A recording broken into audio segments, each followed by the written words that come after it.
Welcome to Madasaling Pinoy, your prayer partner.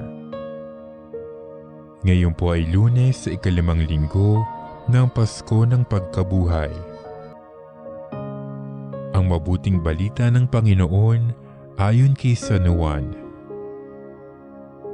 Noong panahong iyon, sinabi ni Jesus sa kanyang mga alagad, "Ang tumatanggap sa mga utos ko at tumutupad nito ang siyang umiibig sa akin. Ang umiibig sa akin ay iibigin ng aking Ama. Iibigin ko rin siya at ako'y lubusang magpapakilala sa kanya." Tinanong siya ni Judas, hindi ang Iscariote, "Panginoon, bakit po sa amin lamang kayo magpapakilala ng lubusan at hindi sa sanlibutan?" Sumagot si Jesus, "Ang umiibig sa akin ay tutupad ng aking salita.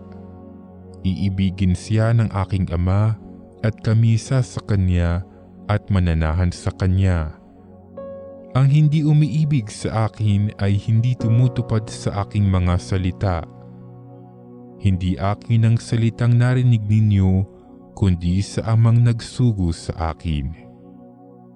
Sinasabi ko sa inyo ang mga bagay na ito samantalang kasama pa ninyo ako.